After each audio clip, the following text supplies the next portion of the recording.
Zidi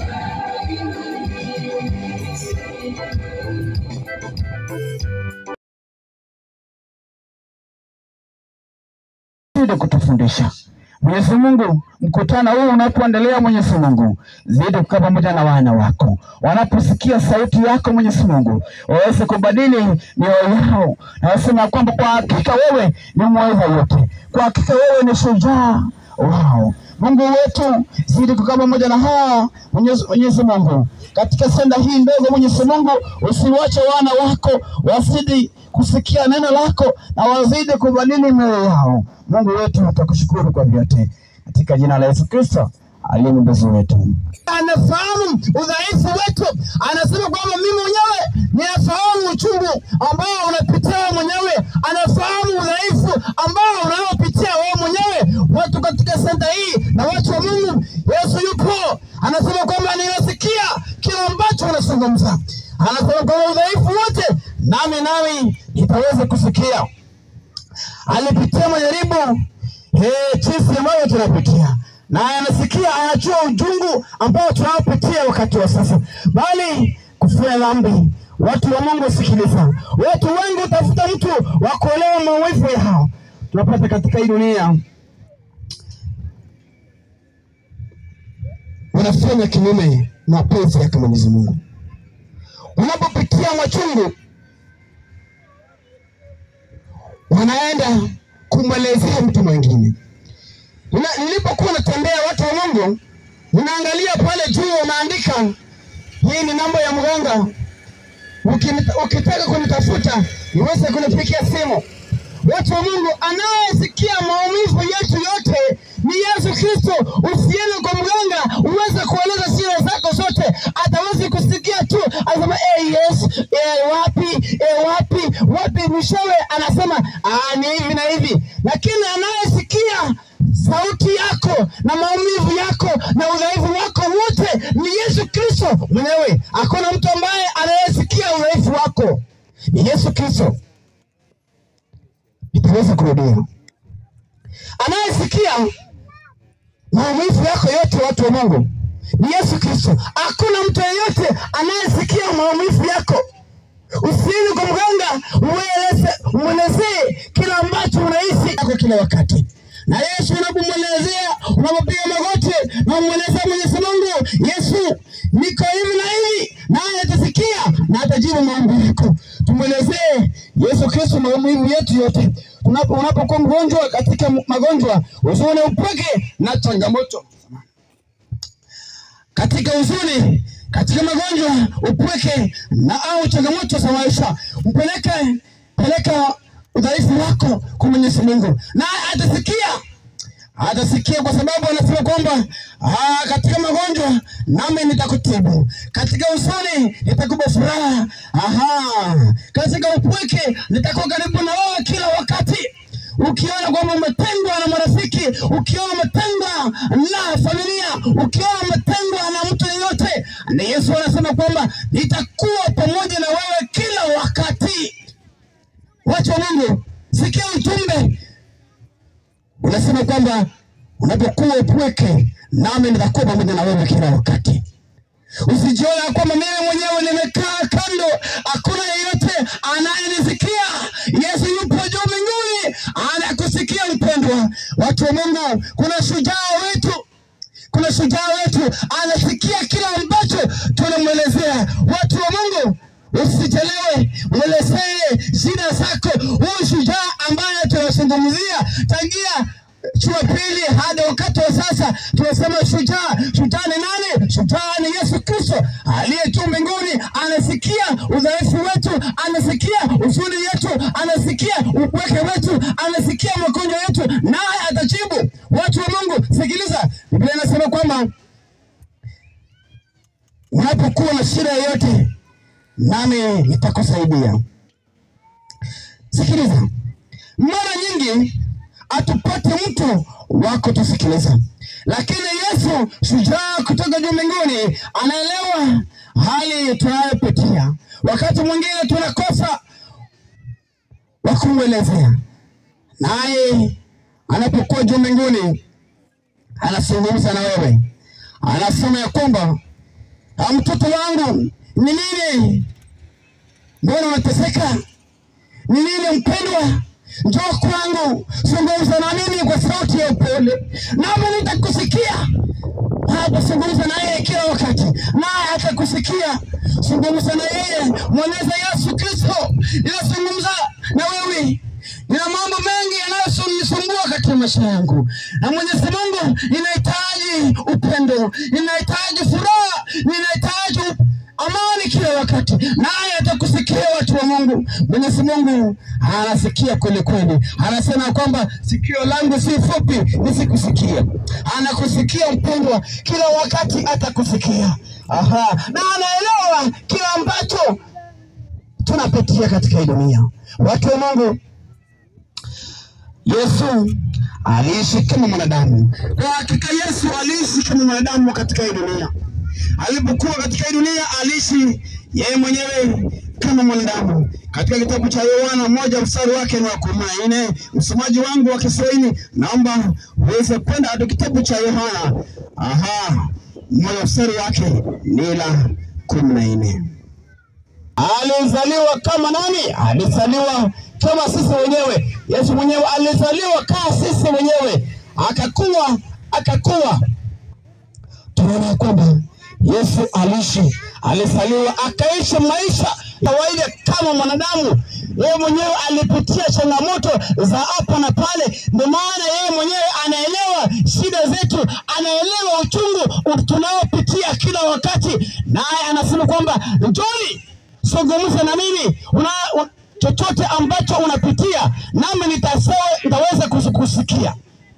Wapendwa, usiende kwingine, uweze kueleza shida zako pale ulipo, pale nyumbani. Pia magoti, zungumza naye, zungumza na shujaa, naye atakusikia. Usiweze kupeleka shida zako kwingine. Pia magoti, zungumza na Yesu, naye atakusikia. Sikiliza, huyu shujaa akakumbana na njaa. Alipokuwa duniani alikumbana na njaa, uchovu, alichoka kakaa sisi, alichoka, alikataliwa. Huyu shujaa alikataliwa, na hata maumivu ya msalaba. Huyu shujaa wetu alichoka, alikataliwa, alipitia machungu pale msalabani, alikataliwa. Wapendwa, alisulubishwa pale msalabani, aliishi uchungu. Watu wa Mungu, Yesu Kristo anafahamu uchungu tunaopitia katika hii dunia. Zungumza naye kila wakati, naye ataweza kujibu maombi yako, kwamba ninafahamu uchungu. Anajua uchungu wetu. Kwa sababu gani? Ameupitia. Anafahamu uchungu wetu kwa sababu gani? Yeye mwenyewe alipitia akiwa mwanadamu katika hii dunia. Ndio maana anasema kwamba ninafahamu. Unapomwelezea shida zako, uchungu unaopitia ndani ya maisha yako, yeye mwenyewe anafahamu. Wapendwa, zungumza naye kila wakati. Mungu si Mungu aliye mbali na sisi. Yeye mwenyewe ako karibu na sisi. Si Mungu wa mbali, ni Mungu aliye karibu pamoja na sisi, bali aliye karibu na sisi. Watu wa Mungu, Yesu alikumbana na majaribu. Tunapata kwamba alikumbana na majaribu. Mathayo 4 mstari wake ni wa 1 hadi 11 inasema kwamba alijaribiwa na shetani katika hali ya njaa na udhaifu. Alipokuwa na njaa na udhaifu pale jangwani, huyu Yesu alijaribiwa na shetani. Alipoambiwa abadilisha mawe iwe mkate, akamwambia kwamba usimjaribu Mungu wako. Yesu mwenyewe alikuwa shujaa. Alipojaribiwa, yeye ni shujaa. Wewe mwanadamu, anasema kwamba kuwa shujaa. Simama imara mwanadamu, simama imara mwana wa Mungu. Watu katika sekta hii, simameni imara kama Yesu Kristo. Alipojaribiwa, yeye mwenyewe alisimama akawa shujaa wa kweli. Hakufunjika wala hakuingia ndani ya majaribu. Watu wa Mungu, Yesu anazungumza na sisi. Hakuwa na msaada wa kibinadamu. Huyu Yesu hakuwa na msaada wa kibinadamu, bali lakini alishinda kwa kutumia neno la Mungu. Yeye mwenyewe alishinda kwa kutumia neno la Mwenyezi Mungu, kwa maana anajua, anafahamu kuwa shujaa ni kwa njia gani, kuwa shujaa unafaa kufanya nini. Ndivyo basi alisema kwamba nitatumia neno lake Mwenyezi Mungu ili niweze kuwa shujaa. Hakuhitaji usaidizi wa kibinadamu. Ujumbe kwa watu wa Mungu. Ujumbe kwa watu wa Mungu ni hivi. Unapojaribiwa ni hivi. Sikiliza.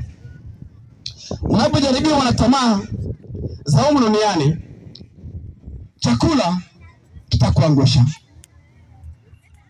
Vinywaji zitaweza kukuangusha.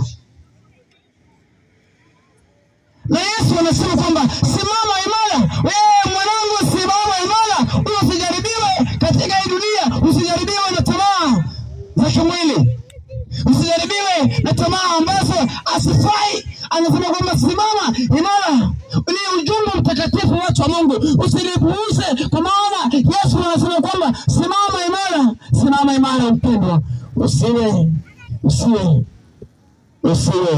dhaifu kila wakati. Usiwe na tamaa kila wakati. Simama imara na Yesu atasimama pamoja na wewe. Asikilize, usijaribiwe na nani tena? Usijaribiwe na marafiki wabaya au mitandao. Haja nije kwa marafiki. Watu wa Mungu, marafiki ni watu ambao watakuingiza ndani ya majaribu. Ukipatana na marafiki ambao wanafanya mambo ambayo ni kinyume, basi naye wewe utafanya kinyume. Je, utakuwa shujaa? Anasema kwamba tafuta rafiki wa kweli, tafuta rafiki anayejua maandiko. Watu wa Mungu, usijaribiwe na mambo ambayo haifai. Usijaribiwe pamoja na mitandao. Kijana mmoja alipokuwa anaangalia mtandao, akaangalia kwamba Pimaso ina ofa magari, Pimaso inapeana pia pesa. Akasema kwamba leo ninabahatika. Akasema kwamba mimi mwenyewe nitaingia ndani ya Pimaso. Akasema kwamba mimi mwenyewe nitahitaji gari, nitahitaji pesa. Alipoingia, watu wa Mungu, hata hiyo pesa hakuliona, hata hiyo gari hakuliona, hata hiyo amani hakupata, kwa sababu alikuwa anasumbuliwa kila wakati. Mpendwa, usijaribiwe na mitandao. Unapoangalia watu wa Mungu, watu wengi wameanguka na wamepotoka sana katika mitandao. Wanatazama mitandao na wanaanguka baadaye. Sikiliza, ujue kwamba Yesu alishinda pia. Yesu alishinda pia. Alipojaribiwa alishinda pia. Na wewe unapojaribiwa usianguke ndani ya majaribu. Simama imara, kuwa shujaa kama Yesu Kristo alipojaribiwa alikuwa shujaa, alishinda pia, na anaweza kukusaidia. Naam kabisa. Yaani anaweza kukusaidia. Au unapojaribiwa, yeye mwenyewe hataweza kukusaidia, hataweza kukuachilia, kwa maana yeye mwenyewe alijaribiwa na mwishowe anasema kwamba nitakusaidia unapoanguka ndani ya shida, nami nitakusaidia, kwa maana anafahamu uchungu tunaopitia tukiwa wanadamu. Watu wa Mungu, Yesu alihisi maumivu. Yesu Mungu alihisi maumivu yetu. Yesu Mungu alihisi maumivu yetu. Isaya 53:3-5. Sikiliza. Yesu mwenyewe alidharauliwa, akakataliwa, akajeruhiwa na kwa makosa yetu. Yeye mwenyewe alikataliwa, alijeruhiwa kwa makosa yetu. Anafahamu sana tunapopitia majaribu, watu wa Mungu. Yeye mwenyewe anafahamu sana na tena zaidi. Usiona kwamba hakuna yote anayefahamu shida inayopitia, naye anafahamu sana na tena zaidi. Hakuna siku Yesu hataweza kusikia maumivu, na hakuna siku hataweza kufahamu shida tunayopitia. Sikiliza, Hakujitetea, alinyamaza, akachukua msalaba. Yeye mwenyewe hakujitetea, alinyamaza tu na akachukua msalaba. Anajua sana na tena zaidi, hakujitetea hata siku wangu hapoumia. Ni mwenyewe yeye anajua kwa nini watu wa Mungu, kwa nini ni muhimu sana tutaweza kupata. Kwa nini ni muhimu sana? Kwa sababu sasa hakuna uchungu wowote tunaopitia ambao Yesu hakuelewa. Ni rafiki wa kweli waliovunjika mioyo. Sikiliza, kwa sababu yeye mwenyewe hakuna uchungu wowote hakupitia. Ni kwa sababu huyu Yesu ni muhimu sana. Hakuna uchungu hakupitia. Yeye mwenyewe akiwa mwanadamu katika hii dunia anafahamu sana uchungu tunaopitia kila wakati. Wapendwa, huyu Yesu ni rafiki wa kweli. Huyu Yesu ni rafiki wa kweli waliovunjika mioyo. Yeye mwenyewe ni rafiki wa kweli, hawezi kutuacha. Yesu ni kuhani mkuu wetu kila wakati. Yesu ni kuhani mkuu wetu kila wakati. Waebrania 4:14 hadi 16. Sikiliza, tunaweza kumkaribia bila hofu. Tunaweza kumkaribia huyu Yesu bila wasiwasi, bila hofu wowote. Tutaweza kumkaribia huyu Yesu bila wasiwasi. Anasema kwamba njooni nyote, mlango wangu hautafungwa, kwa maana mimi mwenyewe nasikia udhaifu wenu. Mlango wangu hautafungwa. Unapozungumza watu wa Mungu, yeye mwenyewe anahisi kwamba huyu mwanadamu anazungumza kila ambacho ni ukweli. Unapozungumza watu wa Mungu, yeye mwenyewe anasema kwamba ninasikia kila ambacho anazungumza. Watu katika senta hii ndogo, zungumza na Yesu kila wakati. Usipeleke matatizo yako yote kwa mtu yeyote. Usipeleke watu wa Mungu. Watu wanaenda mawe tatu, ni kwa sababu wanasema kwamba tumeteseka sana, tumeteseka miaka na mikaka. Unapoteremka pale, watu wa Mungu, hapo ndipo umepotoka. Na pia kuna wahubiri wa uongo. Ninapotazama pale runingani, watu wanalia, wanaleta matatizo yao kwa watu wengine. Wanasema kwamba mkono wangu umekunjika tangia Januari hadi Januari. Wanamwelezea matatizo yao. Hadi tumbo inaniuma tangia lasia hadi wakati wa sasa, bado tumbo inaniuma. Je, ni nani unayezungumza na yeye? Je, ni Yesu au mwanadamu mwenzako? Peleka shida zako kwa huyu Yesu ambaye ni shujaa. Usipeleke matatizo yako kwa mtu mwingine. Watu wa Mungu, Mungu anasema kwamba mimi niko pamoja na wewe. Watoto wa Mungu, wakubwa kwa wadogo, Yesu anasema kwamba niko tayari kukusaidia. Niko tayari sana kukusaidia. Tuweze kupata rehema na neema wakati wa shida. Huyu Yesu ataweza kutupa rehema na neema wakati wa shida. Tunapozungumza na yeye, huyu shujaa wetu, utapata rehema na neema. Watu wa Mungu, Yesu ni mpendwa wetu. Yesu anatupenda kila wakati, kwa maana alikufa pale msalabani kwa ajili ya dhambi zetu. John 3:16. Kwa maana jinsi hii Mungu aliupenda ulimwengu, shujaa aliupenda ulimwengu hadi akamtoa mwana wake wa pekee, ili aweze kufa pale msalabani kwa sababu ya dhambi zetu. Wewe je, uko wapi? Zungumza na shujaa wako mpendwa. Zungumza na shujaa wako, naye atasikia kila ambacho unamweleza. Anaweza kujua kila ambacho unapitia.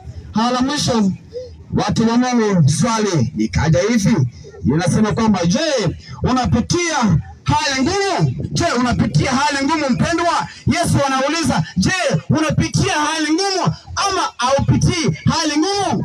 Unapitia hali gani ndani ya maisha yako? Je, matatizo unayopitia ni ya aina gani? Je, matatizo yako inakupeleka aje? Yesu anasema kwamba zungumza na mimi nami nitakusikia. Matatizo yako yote nami nitachukua na nitaweza kupeleka iwe sawa sawa. Watu wa Mungu, Yesu anauliza, je, unapitia hali gani? Je, unajihisi pekee? Je, unajihisi pekee pale nyumbani? Je, unajihisi pekee pale kanisani? Je, pweke? Yesu naye atakaribia pale ulipo mpendwa. Usikae peke yako. Yesu atasikia kila ambacho unamweleza, naye atakuwa karibu na wewe. Ni rafiki wa kweli. Ninaye rafiki wa kweli. Ninaye rafiki alinipenda mimi. Yani ninaye rafiki wa kweli, alinipenda mimi. Usione kwamba uko peke yako, yeye mwenyewe ako pamoja na wewe kila wakati. Sikiliza, shujaa kutoka juu anasema nini? Anajua maumivu yako. Yes, anasema kwamba ninajua maumivu yako. Maumivu unayopitia mimi mwenyewe ninayafahamu. Yako yuko tayari kukutuliza. Yeye mwenyewe ako tayari kutuliza maumivu yako yote. Ataweza kutuliza maumivu unayopitia mpendwa, kukuinua na kukupigania kila wakati. Watu wa Mungu, shujaa wetu ako tayari kutupigania. Ako tayari kutuliza maumivu yetu yote. Ako tayari pia kutuinua kutoka chini hadi juu. Watu wa Mungu, tusichelewe, tumtafute huyu shujaa ambaye tunazungumzia. Yani anafahamu uchungu tunaopitia kila wakati. Mpendwa, wito wangu unasema jinsi hii: tusichelewe. Usichelewe pahali ulipo. Zungumza na Yesu kila wakati. Piga magoti jioni, omba. Piga magoti wakati wa saa 7, omba. Piga magoti kila wakati, kwa maana maombi itakusaidia kuzungumza na huyu shujaa ambaye tunamzungumzia wakati wa sasa. Maombi ni silaha, watu wa Mungu, naye atasikia kila ambacho utazungumza. Mungu aweze kubariki sana watu wa Mungu. Tuamini na tuombe. Kristo wa neema yote, tukushukuru. Tunasema asante kwa sababu unasikia maumivu yetu kila wakati. Mwenyezi Mungu, unaweza kutuacha upweke kila wakati. Mwenyezi Mungu, unatupa furaha, unatupa upendo, unatupa amani. Wewe ni Mungu unayesikia dua za wana wako. Mungu wetu, wana wako katika senta hii na wana wako washiriki wako Mwenyezi Mungu wanasema kwamba Mungu wetu usituachilie. Sikia maumivu yetu, kwa maana wewe mwenyewe ulipitia maumivu katika hii dunia. Mungu wetu, tunakulilia kila wakati. Utupe upendo kila wakati Mwenyezi Mungu. Usimruhusu yule mwovu Ibilisi asije akatuingiza ndani ya majaribu. Simama ukiwa shujaa wetu. Mungu wetu, tukushukuru kwa yote kuanzia sasa hadi mwisho wa dahari, katika jina la Yesu Kristo aliye mwombezi wetu.